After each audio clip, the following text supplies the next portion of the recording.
Հարգելի հետևորդներ, մենք այս պահին կզրուցենք Դավիթ Անանյանի հետ, ով եւս գտնվում է Վեհարանի տարածքում։ Պարոն Անանյան, վաղուց եք այստեղ եւ ինչպես է գնահատում այս իշխանությունների գործողությունները, այն էլ Վեհարանի տարածք էին ուժայիներին ուղարկել եւ իրավապահել։ Մի հստակ բան կա, որ պետք է մենք բոլորս արձանագրենք, որ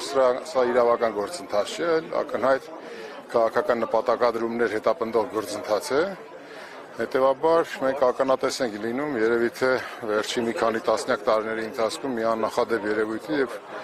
երբ աշխարհիկ իշխանությունը իր իրավական լծակները քրեական օրենսգրքի համապատասխան հոդվածների քողի ներքո քաղաքական նպատակադրումներն է փորձում իրականացնել։ Հետևաբար սա մի չգրված չեմ կարող ասել, երևի թե Արցախի հայաթափումից հետո երկրորդ գոյաբանական առումով մեծ վտանգ պարունակող իրադարձությունն է։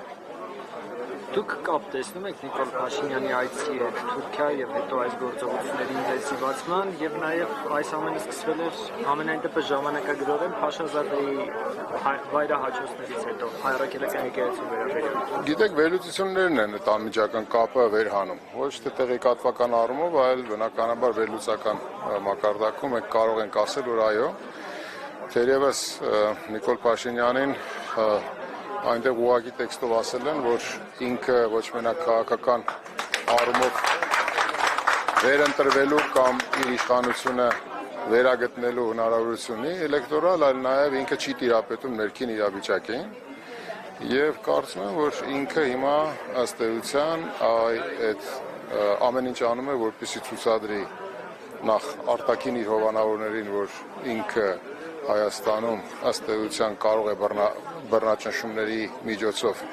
իր ձեռքը հավաքի ամբողջ, այսպես ասած, վերահսկողական լծակները։ Մյուս կողմից նաև այսպիսի իրավիճակ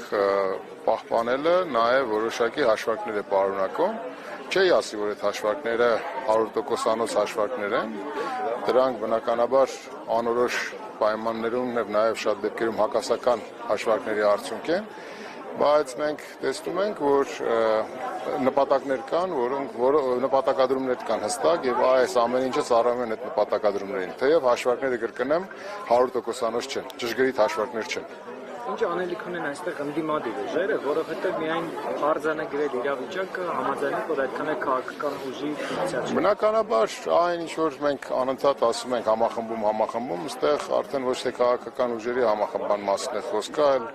ամբողջ ժողովրդի եւ հանրության համախմբման մասին է խոսքը, իսկ ընդդիմադիր դաշտը պետք է առաջնորդություն ստանձնի այդ ազգային համազգային համախմբմանը։ Այս օրին կոչել են հնչյուն, որ հատկապես պետք է ակտիվացնել իմպիչմենտի գործընթացը, այս առումով ձեր տեսակետը ո՞րն է։ Գիտեք, իմպիչմենտի գործիքը հիմա կարող է նոր թափով եւ որոշակի վերադասավորումներով շատ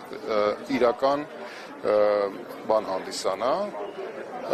Եթե օրինակ 10 օր առաջ կարելի էր որոշակի թերահավատորեն վերաբերվել դրան, իրագործելիության տեսանկյունից,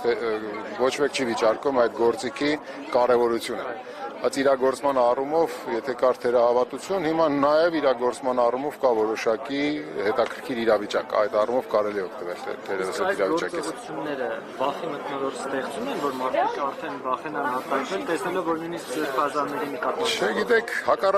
հակառակը վախի մթնոլորտը ըստ էության ցրում են, ոչ թե,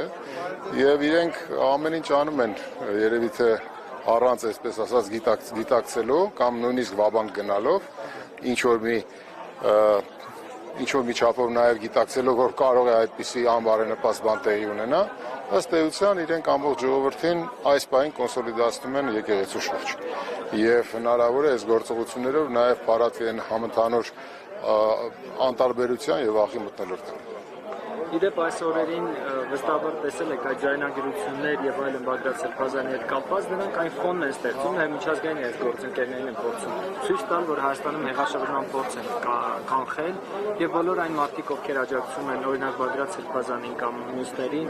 տերորիստների աջակիցներին եւ այլն, քարոզչական առումով այս հնարքը որքանով է աշխատում եւ դարձյալ այստեղ ինչ անելիք ունեն ընդդիմադիրները։ Քարոզչական առումով հնարավոր է, որ սկզբնական շրջանում դրանք որոշակիորեն ինչ որ մի տեղեկատվական առումով առավելություններ կամ առաջնահերթություններ իրենց համար հայտարարել էին, Բայց բնականաբար նաև միջազգային մեր գործընկերները տարբեր ուժային կենտրոններ եւ այսպես ասած կենտրոններ ընդհանրապես տարածաշրջանային բևեռներ ներկայացնող մեր գործընկերները իրենք ունեն տեղեկատվություն հայտարարելու եւ տեղեկատվությունը ֆիլտրելու իրենց հնարավորությունները եւ շատ կարճ ժամանակ հետո բնականաբար ճշմարտությունը շատ արագ դուրս է գալիս թաքստոցից, որովհետև այն սուտը կամ այն, այսպես ասած, սև շղարշը, որ գործած է, ինքը ըստ էության սպիտակ թելերով է գործած եւ դրանք շատ ակնհայտորեն տեսանելի է։ Շնորհակալ եմ։